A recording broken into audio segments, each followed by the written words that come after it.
Bismillahirrahmanirrahim.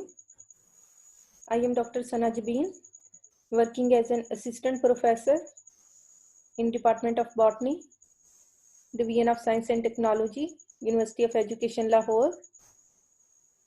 This is the 18th lecture of the course Techniques in Microbiology.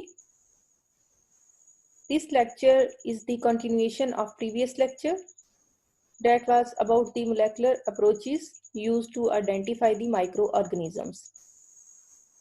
In previous lecture, under the heading Identification of Microorganisms, we studied about the various classical and molecular based techniques to identify microorganisms. This lecture covers the repetitive DNA sequencing and amino acid sequencing.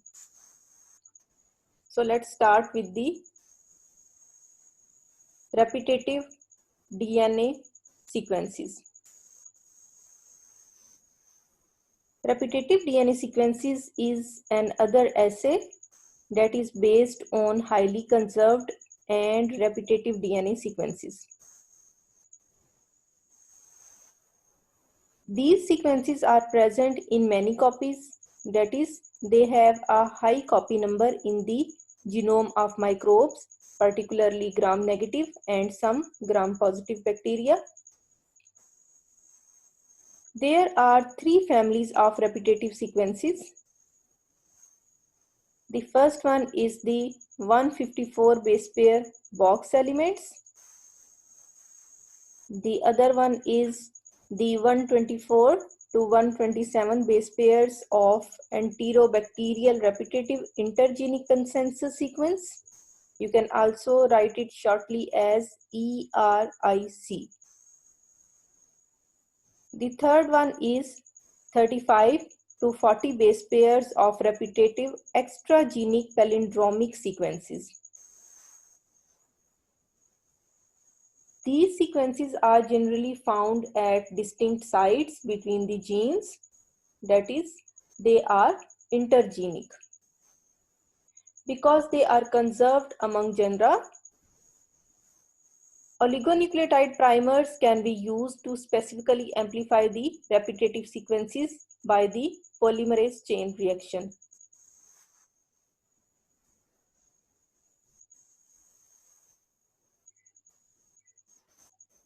Different primers are used for each type of repetitive element, and the results are classified as arising from the box PCR, ERIC PCR, or rep PCR.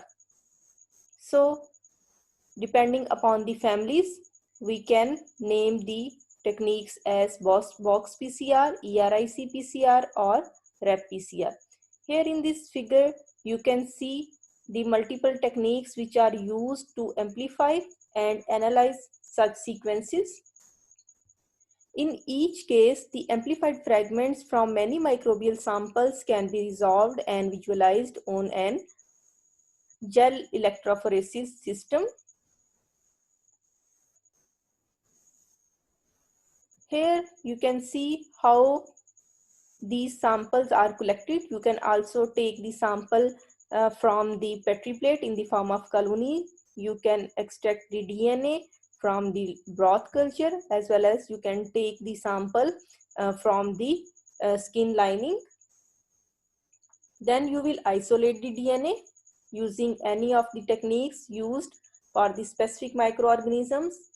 Then you will go to the PCR reactions. So here there are the preparations for the PCR reactions, and these preparation include all the components that require the synthesis of the DNA. For example, you need a template DNA, a polymerase enzyme, DNTPs, and some other chemical compounds. For example, zinc chloride or magnesium chloride may also be added as a buffer. So you can amplify your template DNA by the addition of the particular primers. As I told you, these are the specific primers which are used to amplify the specific sequence in the genome. And then you can go to the thermal cycler and put these tubes in the thermal cyclers at appropriate conditions. For example, The annealing temperature is very crucial in this experiment. After the PCR amplification, the DNA from the samples will be loaded in the gel, and you will perform the gel electrophoresis, and after gel electrophoresis you will see the bands in the gel documentation system, and then you will analyze this band pattern, and you can also use this PCR product for the sequencing, and you can get the dideoxy sequences, and you can construct the phylogenetic tree using these sequences, and you can also compare your data with the published literature. This is how you can use these sequences for the classification and identification of microbes.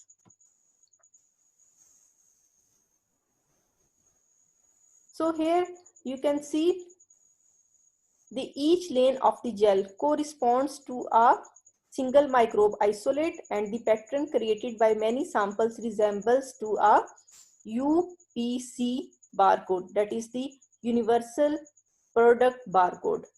The barcode is then computer analyzed using the pattern recognition software as well as software that calculates the phylogenetic relationships using the DNA sequences. Because DNA fingerprinting enables identification to the level of species, subspecies, and even strains. So it is valuable not only in the study of microbial diversity, but in the identification of human, animal, fungi, and other plant pathogenic organisms as well.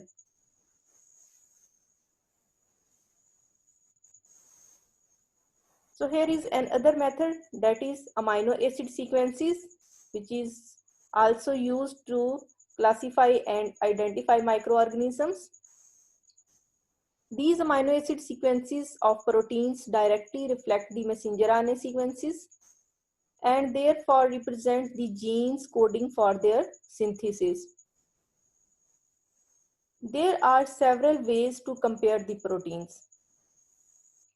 The most direct approach is to determine the amino acid sequence of proteins with the same function, that is proteins that shows the same function in the organism. So these proteins can be analyzed by their amino acid sequences. The value of given protein in the taxonomic and phylogenetic studies varies. The sequences of proteins with dissimilar functions often change at different rates. Some sequences change quite rapidly, whereas others are very stable. So if the sequences of proteins with the same function are similar, the organisms having them may be closely related. So in this way, you can use the amino acid sequencing for the relatedness of the organisms.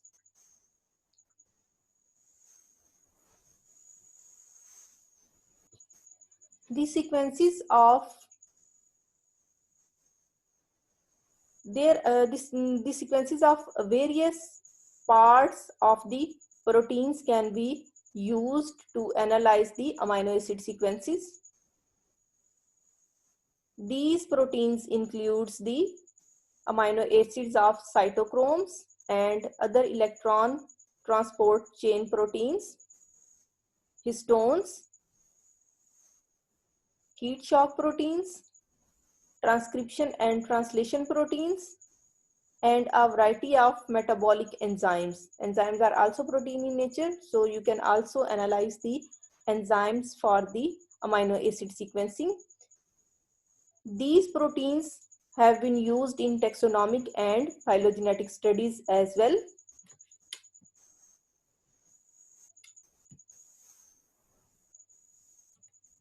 So this slide shows the advantages and disadvantages of the protein sequencing. In contrast, rapidly evolving proteins, it has been noted that not all the proteins are appropriate for taxonomic purpose. For example, The outer surface proteins of some pathogenic organisms are not appropriate for taxonomic phylogenetic purposes. Not all proteins are suitable for studying large-scale changes that occur over long periods of time. So these are the drawbacks. However, suitable proteins may offer some advantages over ribosomal RNA comparisons, that is the nucleotide comparisons. A sequence of 20 amino acids has more information per site than a sequence of 4 nucleotides. So here the protein sequencing is the advantageous over the nucleotide sequencing. Protein sequences are less affected by organism-specific differences in the GC content than are the DNA and RNA sequences. So this is another advantage. So as a result, we can say that protein sequence alignment is also easier because it is not dependent on the secondary structure as in ribosomal RNA sequences.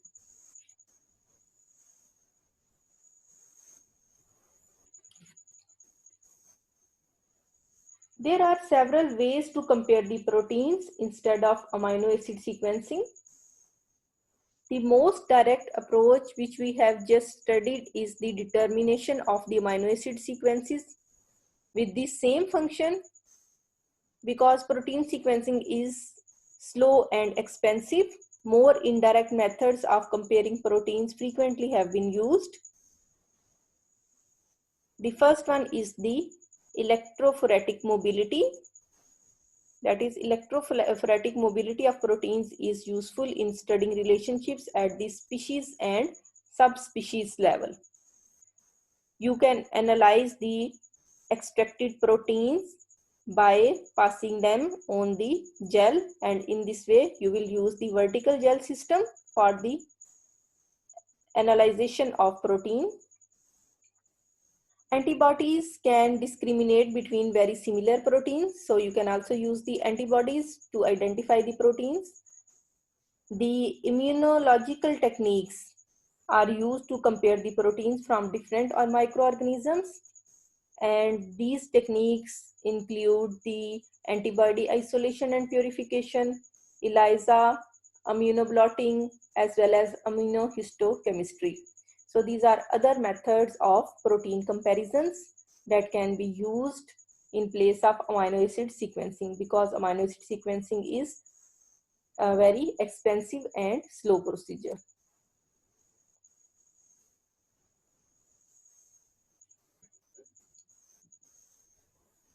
This figure shows the taxonomic utility of several kinds of molecular analysis, including protein profiling. With the exception of genome sequencing, it is clear that a combination of the approaches is best for the identification of species and subspecies or the strain level. So here you can see the genome sequencing is the most appropriate technique for the identification of organisms up to the smallest rank, starting from the family level.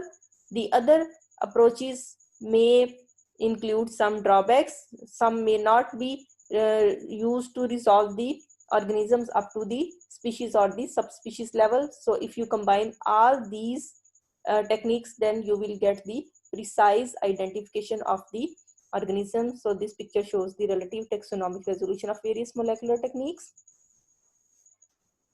So at this slide, we can end the molecular techniques. Most of the data of this lecture is taken from the book Microbiology by Prescott and co-authors. You may go through chapter 19 with headline Microbial Evolution, Taxonomy and Diversity. This is all about this lecture. Thank you very much.